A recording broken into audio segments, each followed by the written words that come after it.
سلطان محمود غزنوی کا دربار لگا ہوا تھا۔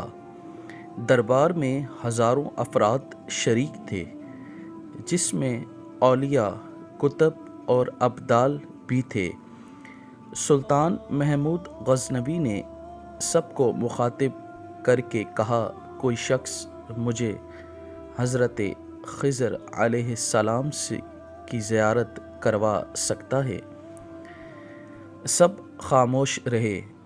دربار میں بیٹھا ایک غریب دیہاتی کھڑا ہوا اور کہا، میں زیارت کرا سکتا ہوں۔ سلطان محمود غزنوی رحمۃ اللہ علیہ نے شرائط پوچھی تو عرض کرنے لگا، 6 ماہ دریا کے کنارے چلہ کاٹنا ہوگا، لیکن میں ایک غریب آدمی ہوں، میرے گھر کا خرچہ آپ کو اٹھانا ہوگا۔ سلطان محمود غزنوی نے شرط منظور کر لی۔ اس شخص کو چلے کے لیے بھیج دیا گیا اور گھر کا خرچہ بادشاہ کے ذمہ ہو گیا۔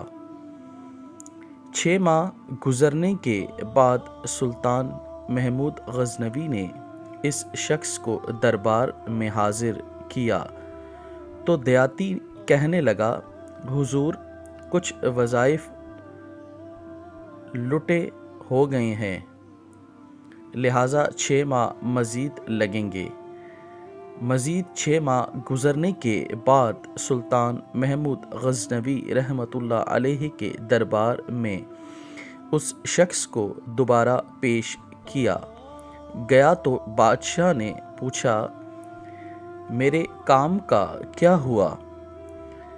سامعین، یہ بات سن کے دیہاتی کہنے لگا، بادشاہ سلامت، کہاں میں گنہگار اور کہاں حضرت خضر علیہ السلام، میں نے آپ سے جھوٹ بولا، میرے گھر کا خرچہ پورا نہیں ہو رہا تھا، بچے بھوک سے مر رہے تھے، اس لیے ایسا کرنے پر مجبور ہوا۔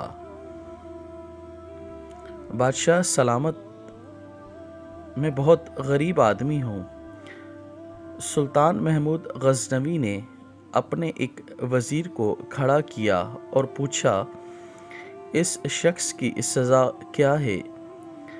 وزیر نے کہا، اس شخص کو بادشاہ کے ساتھ جھوٹ بولا ہے، لہٰذا اس کا گلا کاٹ دیا جائے۔ دربار میں ایک نورانی چہرے والے بزرگ بھی تشریف فرما تھے۔ کہنے لگے، بادشاہ سلامت، اس وزیر نے بالکل ٹھیک کہا ہے۔ بادشاہ نے دوسرے وزیر سے پوچھا، آپ بتا دیں۔ اس نے کہا کہ اس شخص نے بادشاہ کے ساتھ فراڈ کیا ہے، اس کا گلا کاٹا جائے، بلکہ اسے کتوں کے آگے ڈالا جائے تاکہ یہ ذلیل ہو کر مرے۔ اسے مرنے میں کچھ وقت تو لگے۔ دربار میں بیٹھے اس نورانی چہرے والے بزرگ نے فرمایا، کہا، بادشاہ سلامت، یہ وزیر بالکل ٹھیک کہہ رہا ہے۔ سامعین، اس کے بعد سلطان محمود غزنوی رحمۃ اللہ علیہ نے اپنے پیارے غلام ایاز سے پوچھا، تم کیا کہتے ہو؟ ایاز نے کہا، بادشاہ سلامت، آپ کی بادشاہی سے 1 سال ایک غریب کے بچے پلتے ہیں، آپ کے خزانے میں کوئی کمی نہیں آئی اور نہ ہی اس کی جھوٹ سے آپ کی شان میں کوئی فرق پڑا۔ اگر میری بات مانیں تو اسے معاف کر دیں، اگر اسے قتل کر دیا تو اس کے بچے بھوک سے مر جائیں گے۔ ایاز کی یہ بات سن کر محفل میں بیٹھا وہی نورانی چہرے والا بابا کہنے لگا، ایاز بالکل ٹھیک کہہ رہا ہے۔ سامعین، سلطان محمود غزنوی نے اس بابا جی کو بلایا اور پوچھا، آپ نے ہر وزیر کے فیصلے کو درست کہا، اس کی وجہ مجھے سمجھ نہیں آئی۔ بابا جی کہنے لگے، بادشاہ سلامت، پہلے نمبر پر جس وزیر نے کہا اس کا گلا کاٹا جائے وہ قوم کا کسائی ہے، اور کسائی کا کام گلے کاٹنا۔ اس نے اپنا خاندانی رنگ دکھایا، غلطی اس کی نہیں آپ کی ہے۔ آپ نے ایک کسائی کو وزیر بنا لیا۔ دوسرا جس نے کہا اسے کتوں کے آگے ڈالا جائے، اس وزیر کا والد بادشاہوں کے کتے نہلایا کرتا تھا، کتوں سے شکار کھیلا کرتا تھا، اس کا کام ہی کتوں کا شکار ہے، تو اس نے اپنے خاندان کا تعارف کرایا۔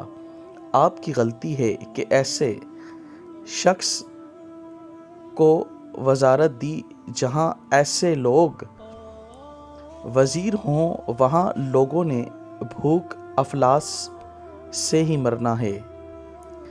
سامعین، اور تیسرا ایاز نے جو فیصلہ کیا تو وہ محمود غزنوی سنو، ایاز سید زادہ ہے۔ سید کی یہ شان ہے کہ سید اپنا سارا خاندان کربلا میں ذبح کر دیتا ہے، مگر بدلہ لینے کا کبھی نہیں سوچتا۔ سلطان محمود اپنی کرسی سے کھڑا ہو جاتا ہے اور ایاز کو مخاطب کر کے کہتا ہے، ایاز، تم نے آج تک مجھے کیوں نہیں بتایا کہ تم سید ہو؟ ایاز کہتا ہے، آج تک کسی کو اس بات کا علم نہ تھا کہ ایاز سید ہے، لیکن آج بابا جی نے میرا راز کھولا، آج میں بھی ایک راز کھول دیتا ہوں۔ اے بادشاہ سلامت، یہ بابا کوئی عام ہستی نہیں، یہی حضرت خضر علیہ السلام ہیں۔ سامعین، یہ تحریر شبلی نعمانی کی کتاب میں درج ہے، جسے ہم نے آپ کے سامنے پیش کیا، محمود غزنوی کے اس ایماندار غلام ایاز کے بارے میں، جس کا دنیا میں چرچا ہے، اس کی ایمانداری کا اور اس کی وفاداری کا۔ سامعین، آپ نے یہ تحریر سن کر ضرور سبق حاصل کیا ہوگا۔ آپ سے گزارش ہے ہماری ایسی تحریر سننے اور حاصل کرنے کے لیے ہمارے چینل سے منسلک رہیں۔ جزاک اللہ، شکریہ۔